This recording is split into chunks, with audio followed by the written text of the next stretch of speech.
when someone at the top level of our game who has all those commitments is telling you he's leaving because I can't do this no more, that's a cry for help. Ian Wright never let you down. And he really shot to prominence at a time when societally black people wanted to be able to speak truth to power. Well, I think it's the formula we've seen over years that's won major tournaments. Yeah. You have to have a midfield that can dominate midfield. We haven't got that. We've got individual midfielders.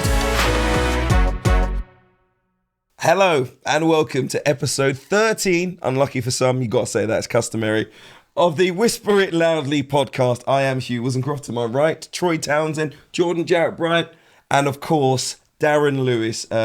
With you once again. Hopefully you've been enjoying the podcast, but the most important thing is, for the first time, we are all together. Yeah, we are all together, and it's going to be harmonious. We've been enjoying the morning so far. Hopefully we carry the vibes into the podcast, but it's going to be some clanging at the back. Start as you mean to go on. Yeah. Just clanging at the back there, Darren Lewis.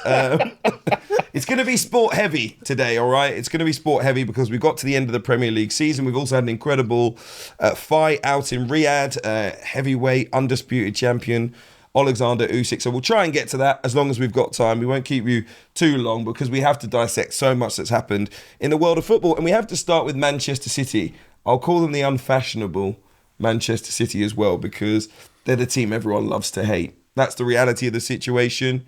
On the pitch, they are sensational. They beat West Ham at the weekend. They're the first team to win the English League title 4 seasons in a row. They had 19 wins and 4 draws after their last defeat in the league, which was against Aston Villa on the 6th of December. Once again, incredible in the run-in. They've now won 6 of the past 7 Premier League titles. They've achieved something that no other men's side has managed since the English League was formed in 1888, 136 years ago.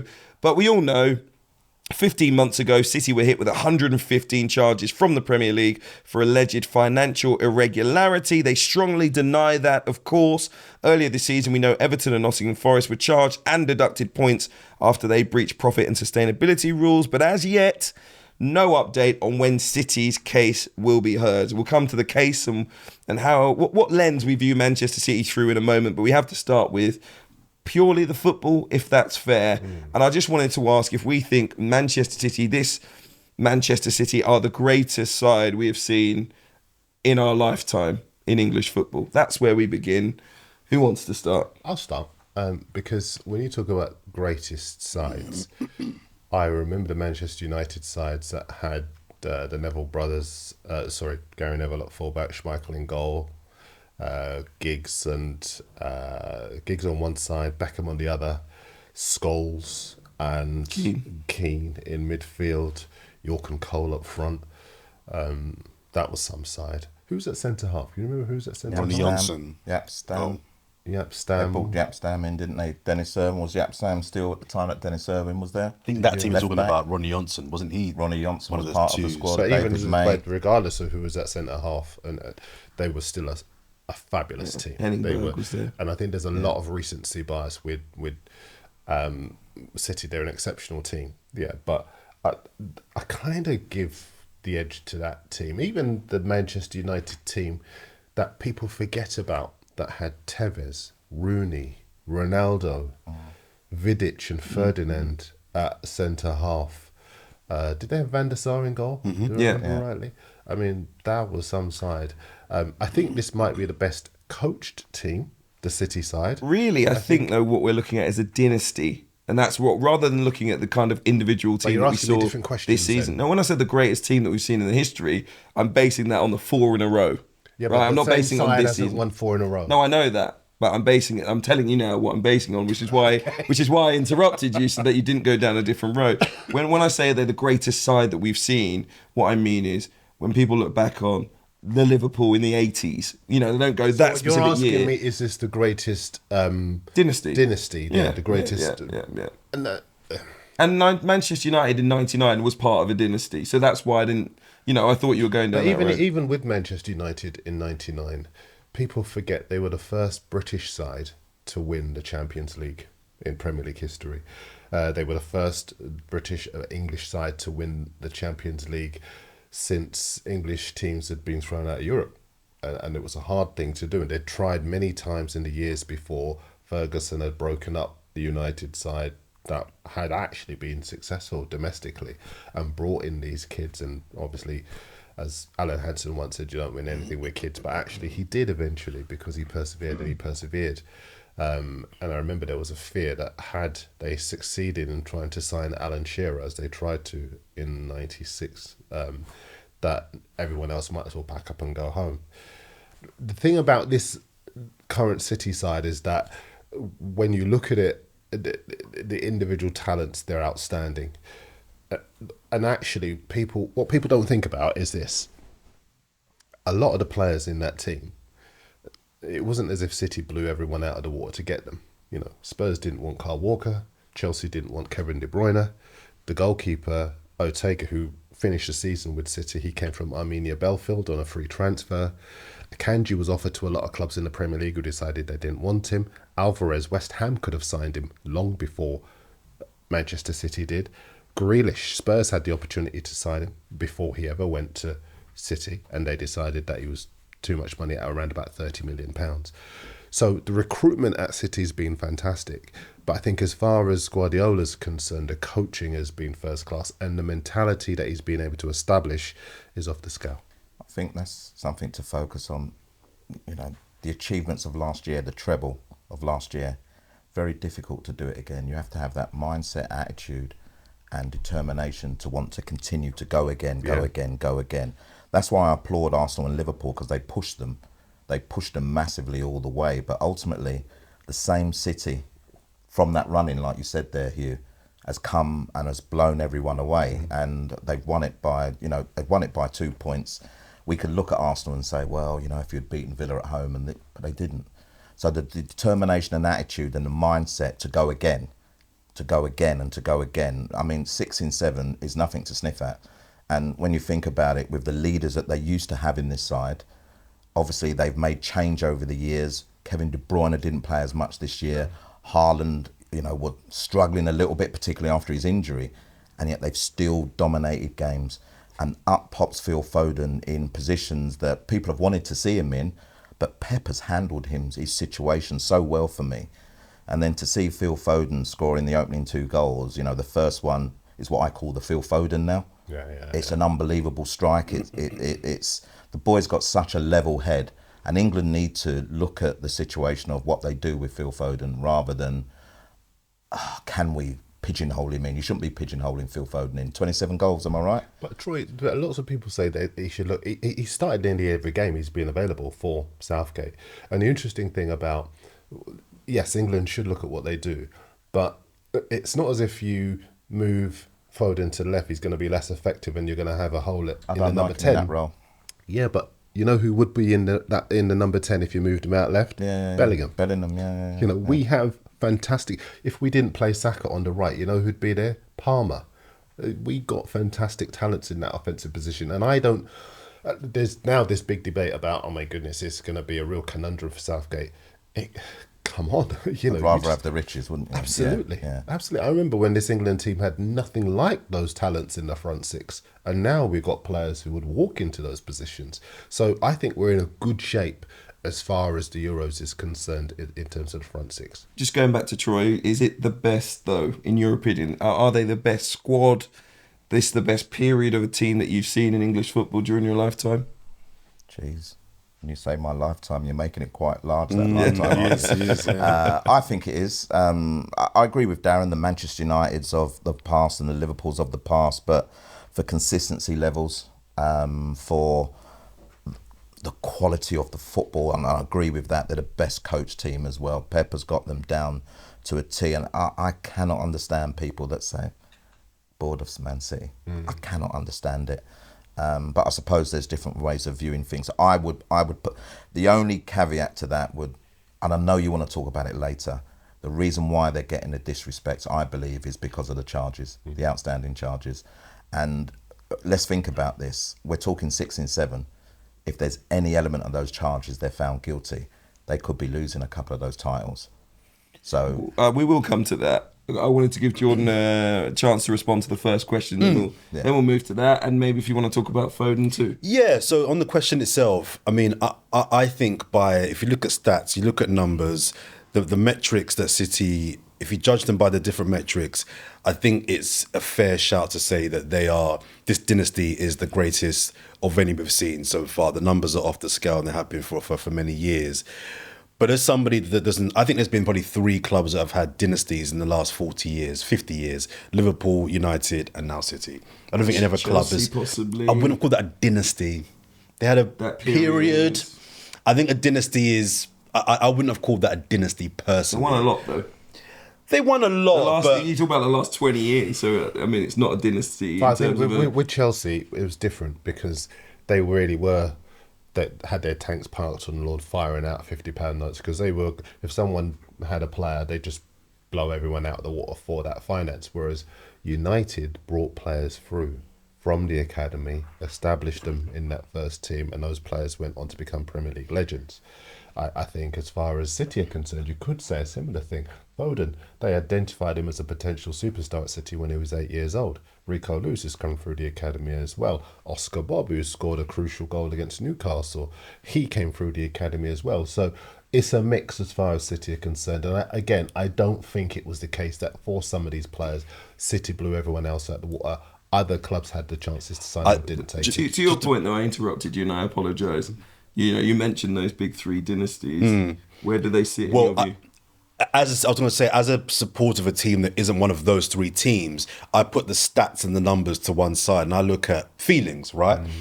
I wasn't around. I wasn't old enough to remember the Liverpool. I was going to say the Liverpool dynasty. You could say it. Certain people were, but I wasn't around then, so I can't talk to how the Liverpool dynasty made me feel. Are you sure? No need. Check my passport. But I remember the United dynasty, and they had a couple, I think you could say. I think you could argue they had 2 dynasty periods, but definitely one. I remember the feeling of a visceral disliking of them because my club Arsenal were very much going up against them. So if we weren't winning, it was because of them. But it just felt, I cared. During that United period, I didn't like them, but I cared. I think a lot of people, and I agree with this sentiment, that with City, for all the brilliant football, I'm a huge De Bruyne fan, maybe a fanboy. I loved Yaya Toure. Aguero's one of the best gunmen this Premier League has ever seen. David Silva. But I don't feel anything. I don't feel joy. I don't feel. I don't know. I don't know, Troy, but when United were at their peak and were the big dogs in town, maybe it's linked to the charges, right? Maybe United's success was built off of the fact that, this is a team that was built. Sir Alex Ferguson built that team. Kids, good recruitment, over 10, 20 years, there was something that was built. I could feel it. This maybe doesn't feel... I like the fact. You mentioned Man United at a period of time, and if Arsenal weren't winning, United was, that there was a genuine rivalry growing. And it wasn't just a rivalry that was just because they won the most points.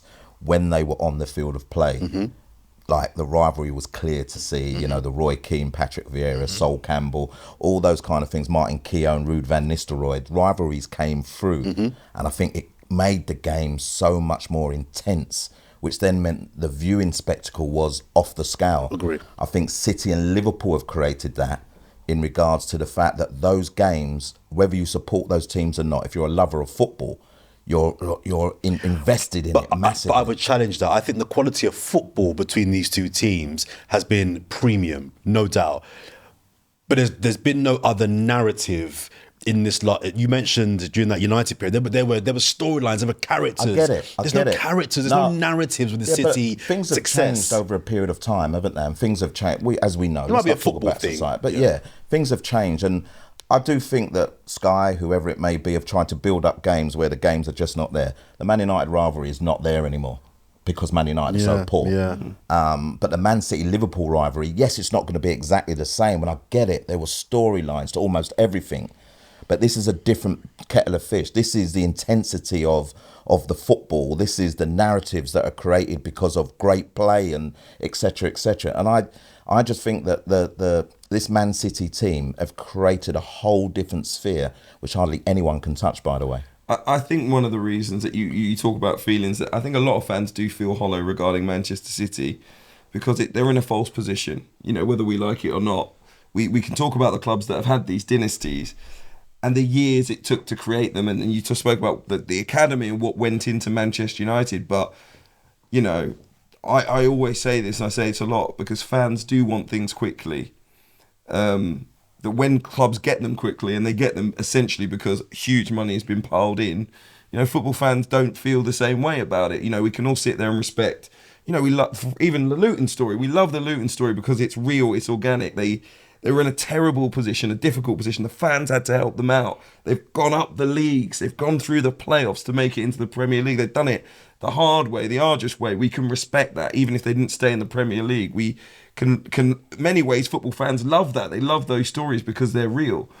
And Manchester City, we all know, if they weren't bought by a nation state, wouldn't be winning titles, whether the team is brilliant or not, because people would... I know it sounds weird, because if Arsenal were bought by the same owners and were winning titles, it wouldn't feel that way because they're Arsenal. They've been a hugely successful club for so long that it doesn't jar in the way that City winning things, it jars with fans. Because they're sitting there and they're like, weren't you in division whatever 20 years ago? Like, how on earth have you done this? And the answer to that is someone wants to portray their state as being... But wait. And that is aside from the charges. That's aside from the charges. No, there's a flaw in what you're saying. When they were in League Two and they were still packing out Main Road and getting 40,000 fans or whatever, they didn't have the nation state ownership. That nation state ownership came when they got back into the Premier League, and those fans were still loyal to the club. Sorry. The Man City fans. Sorry, I'm not talking about the Man City. Everybody fans. else who's talking about. But the other thing is, Darren, you missed what I'm saying. I don't think it jarred with fans when they were in the Premier League. I don't think it jarred with fans when they finished 8th or 9th. I think they did in the Premier League before they had this. That didn't jar with fans because they're still Manchester City. Like, we know that they're a respectable club. We know that they've got history. That doesn't jar with fans. Yeah. What jars with fans is winning 6 titles out of 7, because they're not that club. They're a biggish club, but they're not that club. And I get that, but there's an issue. I think it's part of the English sporting culture. Whenever somebody wins a lot, people get bored of them. You look at other sports. Federer became boring because he kept winning Wimbledon. Steve Interesting Davis, they called him, because he kept winning the world snooker title. There are a lot of other sports where when one person or team dominates, the whole anyone bat United thing came because United was so dominant in the 90s. I partly see what you're saying, and I'm not trying to be contrarian or anything in relation to City, because I do see what you're saying, but I think it's broader than that, and I don't think it's limited to City football, or City or football. I think it's a wider thing. The British psyche is to get behind the underdog, and if somebody looks as though they're dominant, people do get bored of them. The issue is this year in particular is that even if, and I agree with what you're saying, even if that is true, they've got the 115 charges hanging over them. So it's now a melting pot of many reasons. Not to dislike Man City, because like Troy says, I think so many people love the football they play, even if they look at it and they kind of wonder, is it real? Is it organic? The reality is, until they clear their name, fans aren't going to respect this, are they? Like, no, I say fans. Many fans aren't going to respect it. They're not. And I was watching, and I won't name names, but I was watching a show on Sky over the weekend. They were talking about, if City win tomorrow, what will that mean? And they flagged up the charges, and the whole panel, and one in particular kind of went double down. The whole panel said, no, it's we have to separate the football from the charges. The football's brilliant, and let the guys in the boardroom deal with the charge. I thought to myself, it blows my head off my body when I hear people make that distinction, because surely what's happening on the pitch, if they're found guilty, is entirely because of the breaches that they've alleged to have made.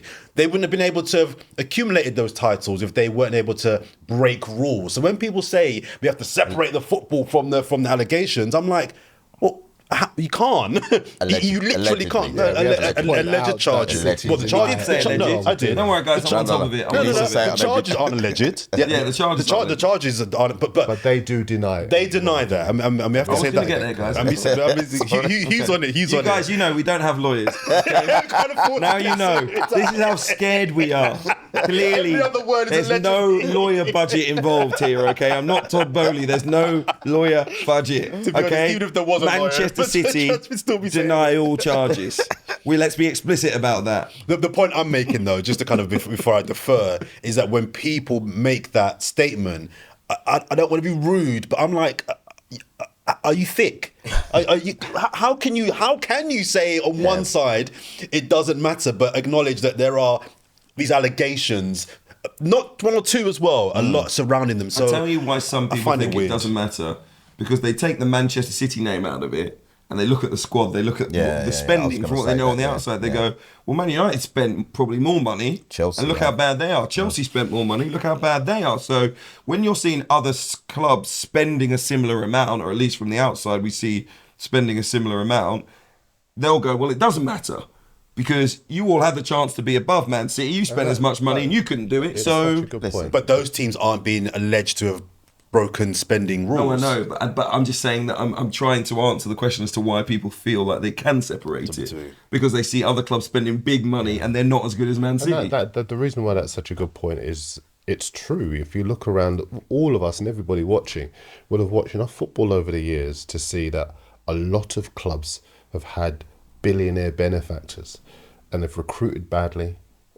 And I don't just mean on the pitch, but in terms of the people whose decision making and whose responsibility it was to make decisions over either who comes in to manage the club or what players you end up buying. Manchester United spent £72 million on Anthony, for goodness sake, and he's been shocking. Down behind the glasses laughing. Sorry. Baiting up Dan. The thing is, I think it was even more. I think it was more. Hoyland was 72. Of course, he had no. I think Anthony was about 85. 90. Look at Everton. People talk about Everton's charges, but why are Everton even in that position? Because they had a billionaire majority shareholder who surrounded himself. He just bought number 10. He just bought number 10. So what's the point you make, Charlie? What I'm trying to make is that What do you mean? what Hugh's trying to say after he finishes his own show is that the reason why he's just trying to make sense of the reason why people try to separate the two. I mean, your point is perfectly valid. It's hard to separate them two because the view is allegedly that City have materially benefited from the huge amounts of money that they've had at their disposal, and the whole charges are kind of wrapped up in the appropriation or the representation of their financial position. Mm-hmm. What Hugh is saying that a lot of other clubs have had huge amounts of money comparable to City, but they've spent it really badly. And that's why you have to focus on isn't that a different point to spending it badly? Like, so me and Hugh can both have a budget of £10 each. I could spend my £10 worse than Hugh does. But if Hugh is spending his £10 and he's, I don't know, managed to buy something in a way that wasn't for the same price that I bought my product for, he's broken a rule. So me spending my £10 poorly is irrelevant if Hugh has still found a way to spend his £10. Oh, with that, sorry Hugh, can I just say, well, what with that, and I'm not suggesting anybody else has done this, but if you were to go somewhere and say, can I buy this? I actually have £100. I don't have £10 and I can pay you £100 for it. Yeah. And then Hugh manages to acquire something. Yeah, that puts that's the point that John's making. Yeah, so if I spend my £10 poorly, that's irrelevant. What's that got to do with me? It's like Secret Santa, and I've just rocked up with, like, I don't know, a Rolex watch for my £10. So I don't get here you go. So the fact that Everyone spent Chelsea, £10. right? So the fact that Chelsea and United and Everton spend poorly, that's irrelevant. That's not relevant, is it? I think we've answered. I think we've answered the question. Should we move on quickly? No, just because I think the train of thought for all of us has underlined the answer to my question, which was, you know, do City get the respect that they deserve? I think we've actually gone down the channel of actually explaining in quite thorough detail why they probably don't get the respect that they deserve is maybe the thing that we'll argue about. And we'll come back to if Manchester City are either proven innocent or guilty. Obviously, just for the record again, they deny all charges laid against them from the Premier League, 115 of them. So I'll move on to the other two teams who were in the title race, Arsenal and Liverpool. We'll start with Arsenal. The question for them is, will they be back once again? I think 2 years in a row now they have competed for the title. They were even better this year. 28 wins was a club record for the most wins in a single Premier League season. They have a very young squad, the third youngest in the division. 4 Arsenal players nominated for either Player of the Season or Young Player of the Season. That was more than any other side. They had a slight wobble at Christmas, losing back-to-back games against West Ham and Fulham. But since then, they've won 16 of the final 18 games, conceding just 29 goals in the Premier League this season, 5 fewer than Man City, who had the next best defence. They also had 18 clean sheets. That was 5 more than the next highest side. So it was a remarkable season. Is there anything in front of us to suggest, Troy, that Arsenal missed their chance? No. Their consistency levels are off the scale, as you've stated with those stats there. They seem to have a model now that for them moving forward, they have to, every year you're going to have to advance on it a little bit more. So for me, despite how well Kai Havertz has done, and I was probably one of his critics, when they bought him, I still think they need a natural centre forward, and Havertz can contribute in another way. If you're going to build, that's where you build on the final product, the end goal, the one that tips the edge, the one that makes you slightly different than everybody else or puts you on a par. Haaland at Man City, Salah if he's still going to be at Liverpool. You need someone with creative number. I think they need a 30-goal a season person. But everything else, look what they did last season. The season before last, they brought in Declan Rice this year. And Declan Rice has been phenomenal and has actually proved that he's one of the top midfielders that there are in Europe. We can't say the world at the moment. We'll see what happens. Their defensive model is very sound. They've brought in a new goalkeeper. The mistakes, although he was criticised at the start of the season, Raya, he's got the Golden Glove for a reason. And now there's no question about who's the top goalkeeper at the club and whether Ramsdale stays. I worry about the fullback positions. I say worry, I don't need to worry. I'm not an Arsenal fan. You're a Spurs fan, mate. Yeah, don't lie. Just drop that in. But can Ben White be as consistent?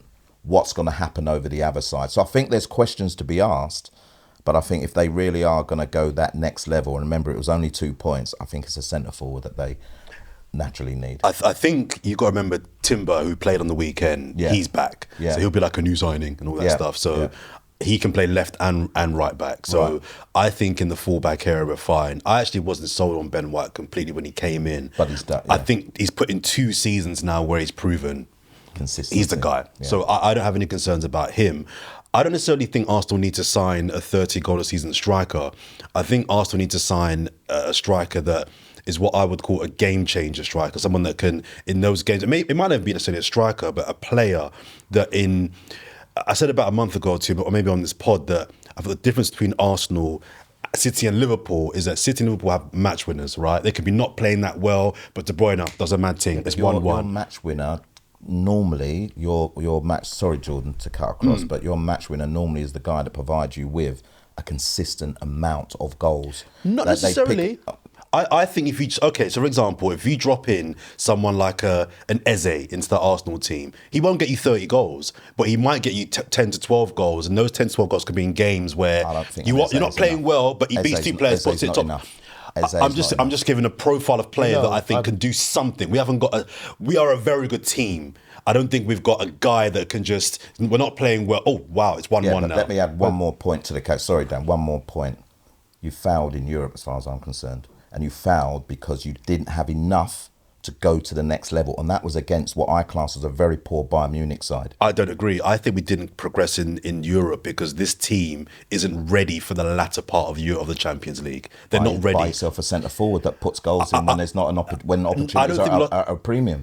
I'm not sure if we lost that game because we were lacking a gunman. I think we lost that game because as a team and as a manager, this team isn't ready yet. It's just not ready to mix it with the... How can you say that you're not ready? How can you say that Arsenal are not ready? We've not been in it for 7 years. We've never won it in our history. Final, bro. Sorry? Dortmund are in the final. But Dortmund have got a recent history and pedigree of getting to Champions So Leagues how do you start and that latter history stages. and pedigree? How do you start the history and pedigree? Well, we're on that journey now. Look at Chelsea. And Chelsea a top centre forward will help Chelsea had to go through a lot of pain before they won it. United had to get knocked out in a lot of quarters and semis before they won it. City had to go through a But lot you've of. been in a final, so it's not like you haven't got recent That's history. 06, try it. We can dead this argument immediately. It's 06. Jordan, you can buy one player for Arsenal in the summer. One position, one player. Number one choice? Any player in world football. Or a realistic No, guy. In an Arsenal budget. In an Arsenal budget. Sorry. You're Edu. I'm talking about a player that you need. Which position do you go for and what type of player? I'm not denying we need a striker. Oh, whoa. But Troy, but Answer the question, Troy bro. said we need a 30-goal a season striker. All right, if he gets 28, I'm still happy with it. My point is, I think you can get a guy that can get you some goals. It could be an attacking midfielder. But you've got that already. I'm not sure we do. How I'm many not sure we goals do. Odegaard got? Not enough to make the difference. How many in terms goals of, has Odegaard got? I don't Let's know. put it this way. I think between 10 and the 15. only player in that forward line that you can say kind of under-delivered for goals, in my opinion, is Martinelli. You wouldn't say, I put my money on Saka scoring, he should be scoring 10 more, or Trossard should have scored 5 more. Odegaard, yeah, he scored more last season, but his role is not to score goals. His numbers were good. His numbers were good this year. So everyone put in good numbers, I think, apart from So are we Martinelli. So are we saying that if you put Isak in that team this year, we win the league? Oh, yeah.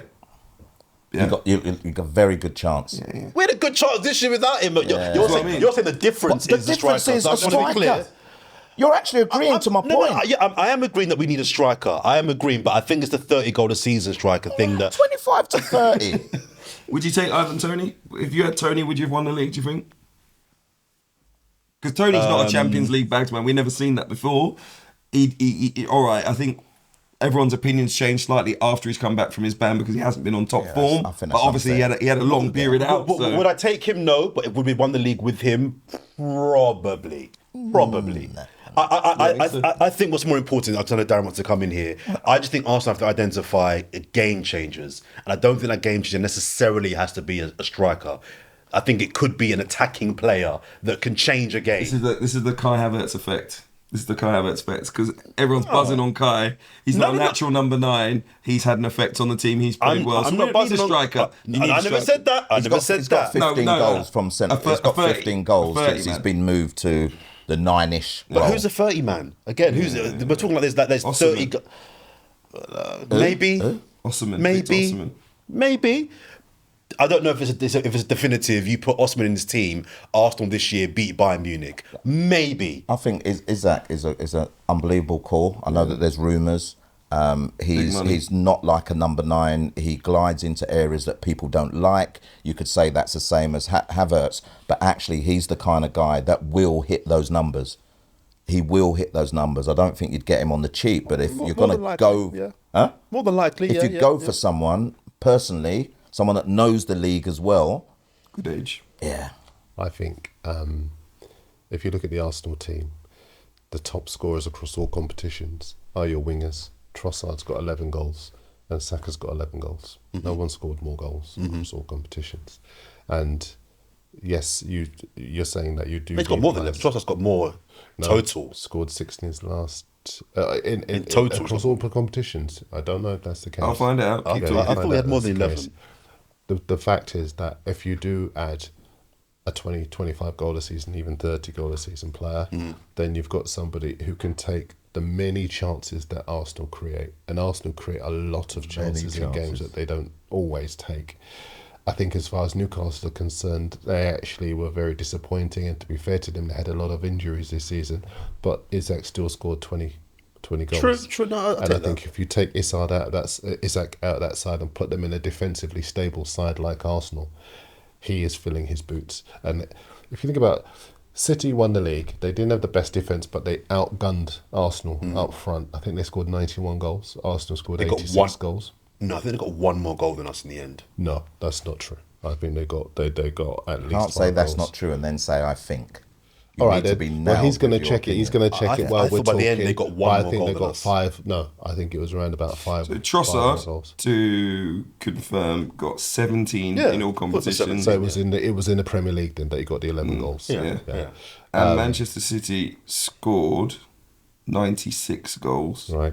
And Arsenal scored 91. 5 There you goals. go. Okay. There you go. Yeah, So but 5 goals. So I was right. Yeah. Right? And my You're point you're is, coming for me. well, you're coming for me. Well, I was So right, I I said was you right on the can't- first one. All I said that you can't say. I think. no, I was All wrong. I'm saying is Anyways. that difference, 5 goals. No, you're probably right. You're probably right. A Listen, gunman you gets shot in cannot the win. The City were able to win the league without a gunman. So that's, to be fair, it can be done, right? But City had experience in that team at the time. They had players who had been around the block already. I kind of buy this idea that it takes a few years to get there, but then you can come from nowhere. Bayer Leverkusen have come from nowhere, and you might say, well, it's only the Bundesliga. But they're also in the Europa League do think final. there's a difference They're between- also in the German Cup final as well. Sometimes you got your moment and you take it. I think there's a difference between your domestic league and the Champions League. There's something about the Champions League that's different. I think you do need pedigree. I think you do need to have players or a team that has been there and done it. Arsenal will get there, but I think I'm not worried about the Champions League, though. I'm no, talking about. but No, he's Troy's making the point point was to about my the Bayern point. Munich Yeah, difference, yeah. and I'm saying I don't think the Bayern Munich defeat was because necessarily we lacked a gunman. I think we are just not ready. No. We're just not ready. Wait a minute. Tottenham got to the final in 2018. It's just an outlier, Darren. It's No, an outlier. exactly. You could be an outlier, but that year you might win it. Listen, remember, bear in mind, Arsenal returned to the Champions League for the first time in 7 years. Yes. So Never won it. I was disappointed that they didn't reach. I think the semi-finals they should have reached as a minimum, but I agree. it was Bayern a Munich. weird one. I think we all turned around and went, Bayern Munich have had a terrible season, so Arsenal should be beating them. When in reality, you look at the players on paper that Bayern Munich had. It's formidable. People who've been there, won it, Nah, done it. Leroy Sané, Harry Kane, No. Musiala, They Neuer. failed to win their Neuer. domestic league for the first Kimmich. time in 13 years. You're conflating And if two we, things. if we, It's wait, just- no, wait, It's a wait. cup competition. Yeah, No, you're if conflating If you two listen, things. football is not played by on the basis. And we've all watched enough football not to know that you can't just look at a team and say, "Oh, he's a good player. He's a good player. He's a good player." And we know that you means can't he's look at gonna it and win. go, they're playing What well, are they're playing badly, What are so they're Dortmund going to doing win. in the final? If that is the case, they've played against so many superior But teams on paper. I repeat my point. I think Hugh's point about the They could have personal knocked out Real relevance. Madrid. Yeah, Bayern Munich. and I think Easily. laugh at me if you want, but I think there is something about certain European clubs, even if you're having a poor season, that in Europe just have that pedigree, that know-how, and I think Bayern have got it. I think Liverpool have got Real it. Madrid have done it I think for years. Arsenal haven't got it making yet. excuses. They just make the Arsenal. Liverpool had have won an Champions opportunity Leagues and when they've they been would've- awful. Yeah, but So my Real point Madrid. about So Real Arsenal. Madrid. we're going So up- Real Madrid. Listen, Arsenal. So did had they Chelsea. had a 25 goal a season striker, I think they would have got. Maybe, they would still be in the maybe. Champions I'm just League. saying. I think the bigger reason in that instance was we are a team that is not seasoned yet in the Champions I League. don't agree with that. It was meant to be about whether Arsenal will challenge for the Premier League next year. And we I just, gave my answer. I gave my response to that. so I'll just give my brief answer on it. I think it may have been a missed opportunity. Ooh. Listen, it's hard to say it's a missed opportunity because Man City are Man City and we've spoken about them and their qualities. But I do feel like we're going to go back to an era now where we're going to have a stronger Manchester United, we're going to have a stronger Chelsea, Tottenham. I think in the first year of Ange Postecoglou, I just think they're going to start doing things a bit better than they Chelsea. did this year. Yeah. I just think Chelsea are going to learn from the mistakes of. All right, even though they've started to buy Brazilian I wonder agree, kids I once agree. again, but I still hope that they're going to learn from those mistakes. And I think Pochettino is landing on somewhat of a solid recipe there in terms of his team. I think Man United will probably have a change in the managerial department, but it looks like Ineos, will at least, try and put together a structure that works better for the football club. And I think Villa will improve. I just think it's going to be a tougher league. I don't necessarily think, it might be a tougher league for Man City and Arsenal win the title. But I'm just saying, if I was going to pick one team out of the two of them who might be affected more by improvements elsewhere, I'd see it as being Arsenal more than Man City, just because, again, it's hard to look past Just Man quickly City. for me, I have a gut feeling we may get a Klopp-esque announcement from Pep Guardiola at the start of next season that he won't be renewing his contract, and that may reverberate and have a factor on how other teams do. Arsenal, they won 1 out of 5 Premier League games in December. Had they won 3 of those games, they'd be champions. They were leading There's the loads Premier of ifs in League. football. No. people do that, Dan. But it's not if. It's Well, fact. isn't it? Because you're turning around and saying stuff like you're inferring Pep has to leave for them to have a chance. Because but you're saying in relation to what Hugh just said that. Right off the back of it, you're saying, I think we're going to get... No, that's not what he said. No, I said I have a gut he feeling. said if Pep announces he's going to leave, Yeah. that may affect the course of the season, next season. Why? And give Arsenal a chance. It might have an effect on his players. It might have an effect on everybody else. What I'm Well, it brings us on to the next topic. Maybe we can intertwine them because I wanted to talk about Jurgen Klopp leaving Liverpool. We saw the emotional scenes at Anfield. We know Klopp's had an incredible time. Appointed in 2015, Champions League winner in 2019, first league title in 30 years, a year later. He had Premier League finishes of 92, 97, 99 points. Won a FIFA Club World Cup, won a Super Cup, got to 3 Champions League finals in total, won 2 League Cups, won an FA Cup as well. Second longest unbeaten run in Premier League history as well, 44 games, second only to Arsene Wenger's, obviously with the Invincibles. So I was going to ask about whether Liverpool are going to be removed from being true title challengers for the next couple of years, possibly because Jurgen Klopp's leaving. Because I think that plays into what Jordan's saying about possibly Guardiola leaving, which is that these managers are so good that if you take them out of their squads, out of their clubs, Drop off. there's almost an inevitable drop off. It's nothing against Arne Slot. It's not to say that they're not going to challenge, but they can't be as good if you take away one of the best managers in the world. So listen, it's for all 3 clubs. Then maybe we're just talking about, what happens to Arsenal next? What happens to Man City if Guardiola leaves? What are Liverpool going to be without Jurgen Klopp? Can I pay umbrage to Klopp first of all? You can. Because you've read out everything there, and I think he's been an incredible addition to the Premier League, an incredible addition. And the amount of respect that I've seen this week by the club themselves, some of the videos they're putting out, by the emotion at Anfield on the game didn't matter, did it? It was all about the emotion. I saw something inside the change room, a speech of his inside the change room. He's an incredible loss at a very difficult time for the Premier League because of things like charges, because of things like mental health. Because remember the reason why he said that he's stepping down. He can't do this anymore. And for me, that should reverberate around the whole industry. I think I agree. I'm not sure Pep will want to do this after next year. And that's another massive loss. So we entice these great managers and then we put them under such intense pressure. We ridicule them when they speak out. So for me, Jurgen deserves all the credit he gets and more. It's going to be difficult for Liverpool to replicate that. They've got a very good squad. They've got a young squad. We've got some players who probably are grateful that he's gone because they need more playing time. As far as they're concerned, they're good enough to play more in that Liverpool side. So unless we get more announcements, and obviously the one major announcement could be Mohamed Salah. I know he's put a tweet out that says we need to do better next season, but that can just be hiding maybe some thoughts of potentially leaving. But I actually still think Liverpool will be as competitive despite losing the main man. Slot apparently models himself on Pep Guardiola. This will be his test. You know, how much of Pep has he got in him at the moment to keep Liverpool where they are? And remember, it's 9 points, it's 3 games, they were so close, but I think they've got a squad with maybe some of his players that he wants to bring in that will enable them to stay at the very top and continue to challenge.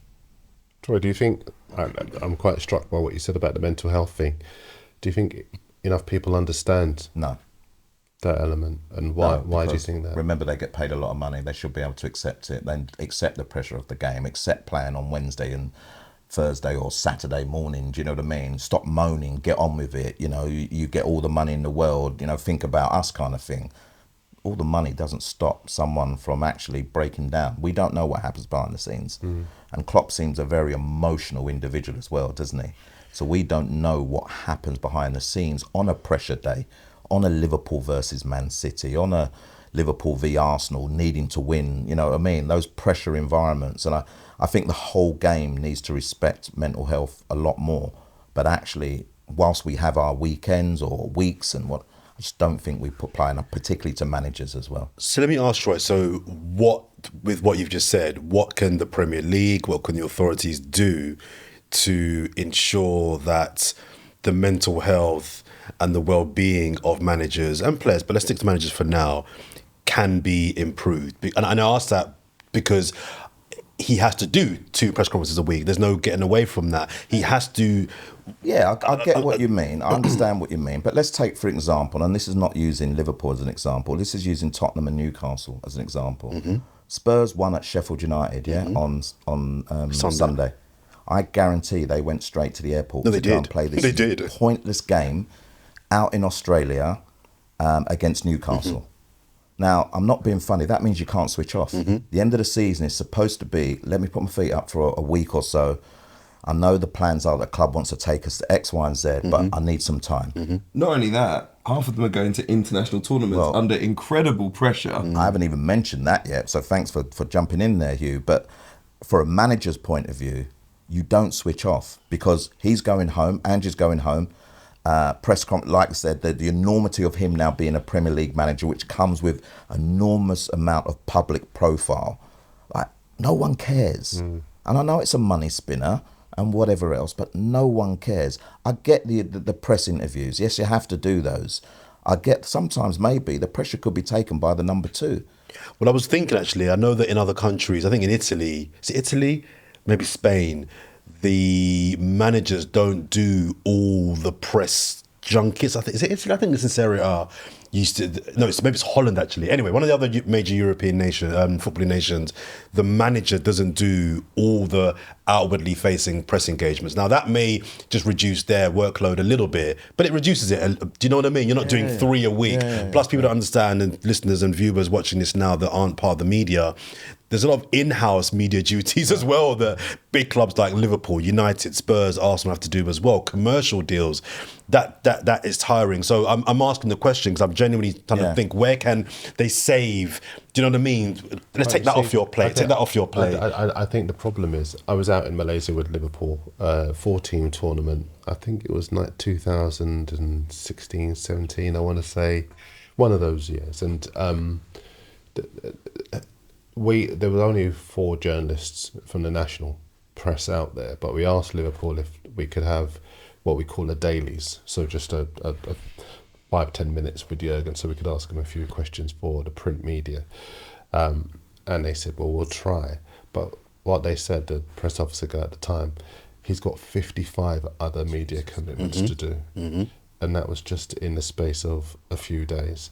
And I was quite struck by that, as I've always been, over the fact that to be a successful manager, you have to give so much commitment. How do you hold down the normal relationships that we take for granted day to day? How are you a father? How are you a husband? In the women's game, how you're a wife? I don't anything. I'm fascinated in terms of how you balance the commitment between the two and preserve your mental health. All I'm saying here is it's almost like a cry for help without crying for help, because he's gone. He's leaving. And he made that one of his sole reasons, didn't he? So when someone at the top level of our game who has all those commitments is telling you he's leaving because I can't do this no more, that's a cry for help. But at what point, and that's a cry for help not just for Jurgen, for every single manager that has to come into this environment and just deal with it.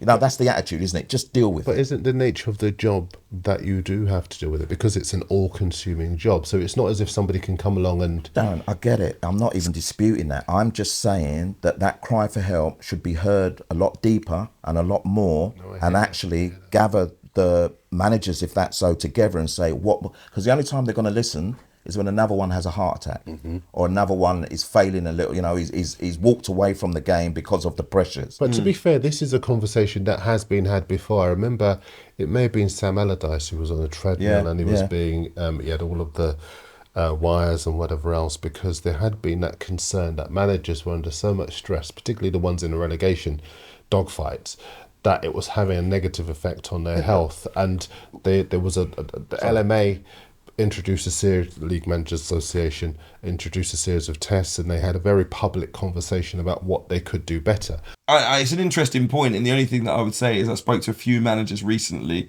where the LMA screenings have actually helped them and helped with their own personal healthcare. It's just that they happened when they were leaving jobs, and actually their kind of thought process was, it's the same money to spend on the test, why not do it when managers enter the role? I don't know if that's just the EFL though. I think it may well be the EFL. I know that it's quite robust in the Premier League, and there's a lot of work that is going into making sure that the health of the managers, certainly in the top division, is addressed. Let's put it that way. Listen, we wish Jurgen Klopp all the best. All the best, of course we do. I hope he coaches again in England. I know he says he doesn't, but he's been such a great addition. See that happening. Such a great addition to. I know. People always say, "I'll never do this. I'll never do that," and then someone offers them 10 million a year, and suddenly they change their mind. So never say never, right? Never say never, Troy. That's just you. Right? I wish. But I do think that a lot of the stuff said by fans about Jurgen Klopp has been massively unfair, and I find it really, really weird that ex-players, in particular, people that have been in the game would sit there and say Jurgen Klopp hasn't been that good, or he's not a Premier League legend because he only won one Premier League title, and Chelsea managers have come in and won it in their first year and stuff like that. These are people that are meant to know football inside out. I just find it actually, it should be beneath a lot of people. If you know football, come on. Whether you support Manchester United and they're a massive, come on, guys. The guy has been incredible. Over 90 points on 3 occasions, okay? He's been to the Champions League 3 times in 9 years at the club. Like, guys, can we just take a step back from our rivalries and just give the guy credit? And one thing that I did want to say on, actually, just to interlink it with the tribalism of football fans, when it comes to the healthcare and stuff and the mental health that you mentioned and people speaking out, one thing that I would say is I feel like people are alone a lot when they do speak out, and it maybe underlines it with the Jurgen Klopp situation. There are many times where I see managers wanting to make a stance, and I just think, why aren't you all doing it? Yeah. Because it's much more powerful collectively if you do it. And why aren't you speaking to each other in the spirit of, a decision might go against your team and suddenly the world hates Wolves, or the world hates Liverpool, the world hates Tottenham, or the world hates... Instead of you all turning around to each other and saying, guys, this is happening to all of us every week, including the mental health stuff, you should be able to sit there as the other managers and say, come out publicly and say, look, it is that tough. You guys do put a lot of pressure on us. Fans do. While we're with our families eating dinner, fans do. Or when we do interviews, you do. And it isn't that easy a job. It might look like the best job in the world, but it isn't that easy. Everything is relative, of course. But actually, I just feel like this is another opportunity that the managers should be together to make a stance and check. Listen, ultimately, because of their profile, they can change people's lives. So, welcome back. In the room, it's part 2, but you're probably watching part 3, 4, or 5 because that was a long conversation about football, but hopefully you enjoyed it. The next topic is kind of football. We're discussing Ian Wright, one of the best strikers in Premier League history, but actually his broadcasting career, because he's decided to leave the BBC's Match of the Day. And really, I wanted to ask you guys about what impact this might have. How much do you think Match of the Day will miss Ian Wright? I think it will miss him a lot, because I think in Ian Wright you have not only a player who had a stellar career for Arsenal, West Ham and plenty of other clubs. So I think, first of all, the credibility of what he talks about is born out of him being there and done it. I'm not of the school of thought that you can't talk about football if you've not played it, but he's played it at a high level. So I think you're losing a credible voice on football. But I think almost more important than his playing career linked to talking about it is his personality. Everybody loves Ian Wright. We from the culture refer to him as Uncle Wrighty. And I think in a time when programs like Match of the Day amongst a younger demographic are not your kind of must-watch viewing to see who scored what anymore, I think you're losing an individual, a character, a personality, who I think is the link between credible, old school, hardcore football fans and the young, hardcore football fans. I think you're going to lose that guy that transcends just traditional broadcasting. We see where Ian Wright, he's on the podcast. This isn't recent, by the way. He's been doing this for a long time.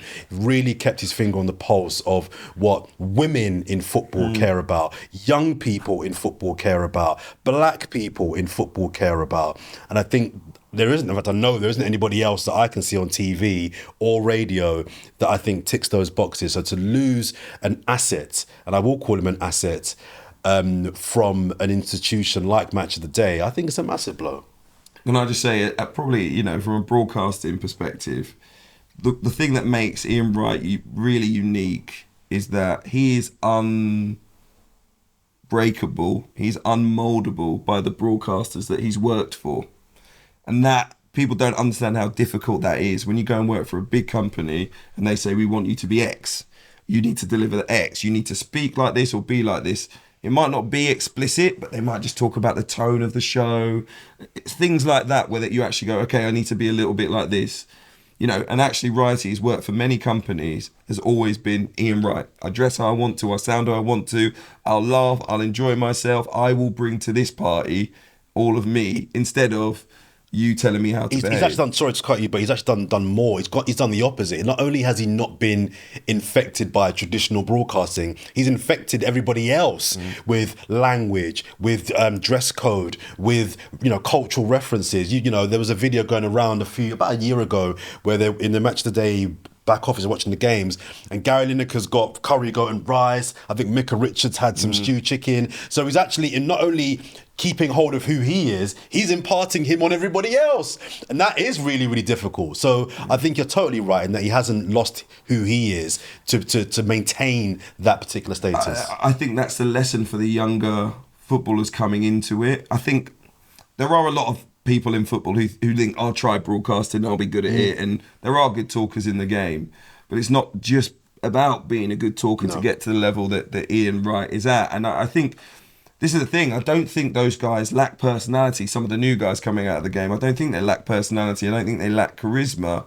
But what they lack is the self-belief and pretty much the courage to flaunt it the way that they want. We see Daniel Sturridge now on Sky, and some people are taken aback. But the beauty of it, is he doesn't want to be shaped by other people. He is who he is, and he wants everyone to be aware of that. And that's actually how every human should be. We shouldn't kind of be like, well, actually, they've decided that I need to be in a straitjacket and not actually show who I want to be. But Wrighty was the first person to do that. And there are very few people since then who've been able to do that. What we get a lot now is, very interchangeable ex-players. And Wrighty is not interchangeable. That's one thing that you can say. If Ian Wright is not on your broadcast, you lose something. It's not like, well, Wrighty's not here this week, we'll bring in ex-player. Immediately, if I'm on that show or I'm part of the production staff, you're like, oh, Wrighty's off. And probably the viewers feel exactly the same way. I look at these shows very much through the lens of broadcasting, but I know that fans at home, just from an entertainment perspective, they want to hear and see Ian Wright and the way that he engages with everyone, because it is a very special thing. So there's a big lesson there for the broadcasters, the young players coming out of it. Everyone's dressing the same, everyone wants to speak the same, and I get it, by the way. Incredibly nerve-wracking to be in that position. It's not an easy thing to just be yourself. But certainly they should talk to Wrighty and they should try and learn from Wrighty, because it's not that he's going anywhere. I'm sure he's going to get a big contract somewhere else, but he is the guy. He is the flag bearer and the standard if you want to really engage with your broadcasting.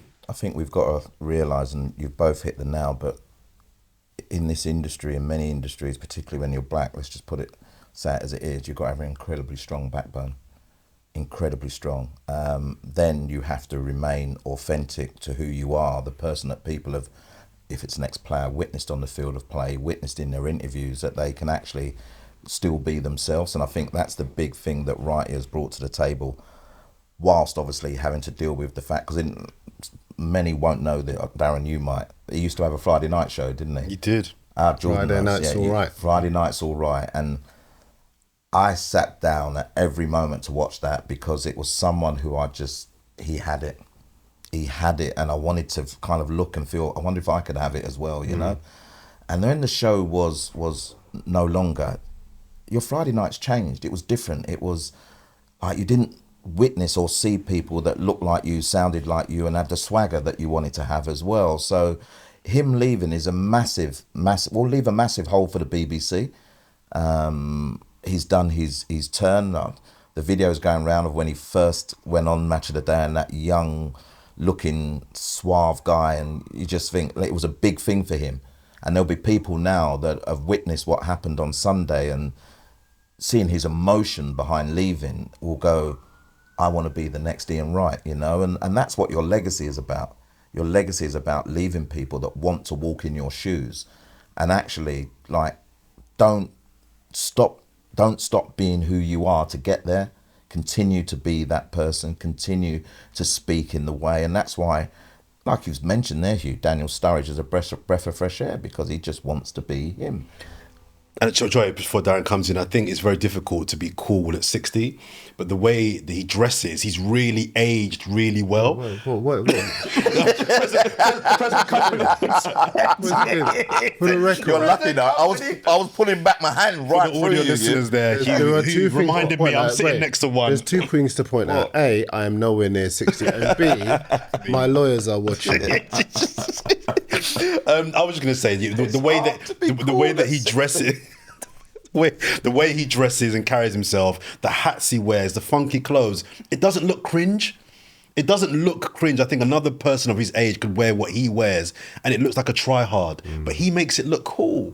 I want some of his clothes. I want to know where he gets his clothes from, because I'm looking at him thinking, I want to be like that when I'm 60. I want to be able to You need to be like that now. Well, when yeah, you're I don't know if I 60. can pull it off now, and I'm nowhere near 60, but I just thought it was worth mentioning that he's aged really well, not just in terms of him, but his presentation. Sorry. But listen, I can only add to what you've been saying. I think the reason he has been so popular, because he is who he is, and he was brought into TV because he is who he is, and that X factor, not a lot of footballers have it. Very, very few. Of all the thousands we watch season after season, very few footballers We spoke have about that X charisma factor. last week, didn't we? Yeah, There you absolutely. go. He has that charisma. He has that X factor. But I think you made a really good point about the BBC losing something very, very powerful, and it's that link between the generations. We grew up, as we all know, not to get too heavy, but we all grew up, you know, if someone black was on TV, you called everyone downstairs to watch because there was a black person. Then you hoped that person would represent themselves well on TV, because they were a representation of the culture. They were a representation of us. And if they came across well, then you'd breathe a sigh of relief and you'd be happy because people would see us in a positive light. And if they represented us badly, you'd say, roll your eyes kind of thing. Well, Ian Wright never let you down. And he really shot to prominence at a time when societally black people wanted to be able to speak truth to power, but not everybody could in the way that he could, certainly not within football. And he would defy the people who tried to paint him as a bad boy, a malign influence within the game. And he took all of that into the studio as well. And I never thought I would see a pundit on TV who looked like me, who had a gold tooth. But that was what he was. He had the gold tooth, and he made his debut, and he's looking around his match of the day, man. You know, but that was him. It was that real excitement, raw excitement. You couldn't media train him or stage manage him, because that authenticity is what made him so loved. And in that time that he's done Match of the Day, he's also done quiz shows, podcasts. He's in the kitchen on Netflix, the film that he's done. He's been a fantastic advocate for the women's game as well. And full disclosure, we debated this because I think that he is Britain's best loved black sports person. I think he's a sporting icon because he transcends a sport. You did something that you didn't even notice you were doing when you were talking about him. You said righty, because that's what everybody. Right, if you say righty, Everyone knows. Everyone knows who you're talking about. And he is someone for whom so much of what he does is effortless, but you love what he does. He's earned the respect that he commands within the game, but he doesn't dine out on it or anything like that. He is just himself. And the BBC are going to lose somebody who would attract millions of people to watch their flagship football show because they wanted to watch Wrighty. And those people will now follow Wrighty to wherever he goes. And that's going to be their loss. We haven't really got time to talk about much else, I think, but that was a good point to end on. We were going to talk about the boxing, but we just don't have. We're going to go. We're going to talk about England very quickly. We're going to go into another 10. England. No, we haven't got time to talk about anything. The squad's coming out. Otherwise, Everyone's going to be talking about. We're going to be the only people who are not talking about it. Because we don't know what the squad is. All right. Well, listen. The squad hasn't come out at this point, guys. Just so you know. So in fact, let me just explain. The fact that we're not talking about the England squad is because it hasn't yet. Don't explain it. Out. Let's just say this. We have a squad. I'll just say this. We have a squad. Unless Gareth Southgate does something particularly stupid, and I don't think he will, I think we've got a squad to win the Euros. The squad that we have now, with the attacking power that we've got, I wish... What about the defence, lack of defence? I wish Ben White was available, because if Ben White was available, I'd play him alongside Stones at centre-half. Sorry, I shouldn't do it with my hand. Why would you play him alongside Stones when Ben White hasn't played centre-half for the past? Well, I know, but I'd rather not play Harry Maguire. Yeah, I think we need mobility. We say that, and everyone talks about Harry Maguire, but that is his guy. If Harry Maguire is fit, Harry Maguire plays. If Harry Maguire plays... No, but to be fair, Darren's saying what he would do. If Harry Maguire plays, what's the team is like a hole with a bucket in it. Listen, it is because... Right, let's talk about the mind. Let's talk about... All right, can you be all right and win the Euros? Let's talk about the mind of the England manager. Is he going to drop Harry Maguire now unless he is injured and play Ben White from out of nowhere to come and play centre-half? So we just need to keep it real. But he could play Kyle Walker at centre-half. He's played there before. In a full? In a full, yes. No. Well, I'm telling you now. I think we're doing things. All right, I'll put it this way. And I have no compunction about saying it. If Harry Maguire's at centre-half, we will not win the Euros. Ooh, that's a big shout. Why is that a big shout? He's been awful for Manchester United. Listen, why is it a big shout? I'm not a Harry Maguire fan. Why would we be scared to say that? We're not winning Euros anyway. I think the bigger thing is... Wait a minute, we came within the penalty kick of winning it, and you're saying we're not going to win it? No, we came within the penalty kick of reaching the... No. Oh, came with a penalty kick of winning it. You're saying we're not going to win it, and we've got a better squad now than we do now. I don't think they won't win it because of Harry Maguire, but I agree with you. I don't rate Harry. You're basically saying we lost it before, so we're going to win it this time. No, but you can't win any tournament unless you've got a strong defence. And if Harry Maguire's in that defence, but then you've just said we were a kick away from winning it, and Harry Maguire was in that defence. And we played a different system, and we had different players. Maybe we'll play. Since then, we've got better players. We've got consistent players. We've got a front six that is as good as any front six in Europe. Take in the whole but impact. Our defence is the weakest. Yeah, I agree with you, but we have players. We can't fit all those players into that conundrum. By the way. Of course we can't. We can't fit all those players. And by the way, I think the midfield's a bigger problem personally. We're going into June. I've seen Jude Bellingham. I've seen him recently. I love the boy. He's done such a great impact. At some stage, he's going to peak and he's going to come tired. Yeah, and I think he has done over the last recent few weeks. At some stage. He looks more tired for sure. Yeah, and by the way, he's a nailed on to play in that position that we were speaking about earlier. Harry, again, an injury right at the end of the season. Hasn't played for the last 2 weeks. Who knows? I think there's great replacements. But the bigger issue for me is the midfield. I think I think it is. I think we talk about individuals who are brilliant. The reason England have not won a Euros or a World Cup in recent years, maybe ever, is because they haven't mastered how to control a midfield, how to keep the ball and her. We can talk about individual players. Bellingham's brilliant. Rice is brilliant. Foden's brilliant. That means nothing if as a collective you do not know how to keep and dominate the ball. And England haven't shown that. But that's not England's forte though, is it? Pardon? It's not England's forte, is it? Their forte is not to keep possession. Well, I think it's the formula we've seen over years that's won major tournaments. You have to have a midfield that can dominate midfield. We haven't got that. We've got individual midfielders who are brilliant. Our three, Rice, Bellingham, Foden. That for me is the three. Yeah. It's going to be tough for a lot of teams to go up against those three. Yeah. I think Rice has improved. It'll be easier for a lot of teams to break them down as well. I think Bellingham's physicality, if he's got the energy to run and obviously his size, makes him, he is not a naturally defensive player, but does make it more difficult for teams to play through us. I think Rice is probably the best, apart from Rodri, holding midfielder in the country. But then even Rice hasn't been doing that job. He's been, because remember, they brought No, but Partey back in. he has to do that job for England. He has to do that job for England. So, But do you restrict him in that way then? but you restrict Bellingham by putting him. That's a little what bit I'm deeper saying. alongside. So all of a sudden we're moving I players. would we have put to. Trent We into have to. midfield We have and to. put Trippier right back. I know there's talk that he's going to play at left back, but Well, there's no left defensively back. he's very strong. You Absolutely, just said that very we can strong. win the tournament. Yeah. And now you're carving up the centre back. You're carving up the full back. You're carving We're up not the carving midfield. up the fullback because Wait, Trent won't get in front of Kyle Walker as a right back. Exactly, He but will you're not not going get to in leave front. out aside a No, player you just like said play Trippier right back. yeah. So that's my point. But where you put Walker? Okay, listen, you could, but the quality of what we have means that there are different conundrums. Yeah. You could play Walker at right back, and then you could have maybe Mark Gahey, who comes in alongside Stones. And then obviously you've got Trippier at left back. Ain't You've got happening. Trent in midfield. I'm just giving you suggestions as to what I think could you're all happen. missing the point. I don't think it matters about the individual personnel. No one's denying personnel-wise England have got some absolute ballers. But when it comes as a collective, can they do what's needed to be done in the critical moments, in the critical latter stage of the tournament It's been proved to at the get moment, it over the Jordan, line? that they can't. It's been proved that. And that's why I think talking about how good Bellingham is and if they Foden could is take irrelevant. penalties, if they could take Well, penalties, but they couldn't, so they didn't. And So, they but lost. then all of this about the left back, the right back, the midfield.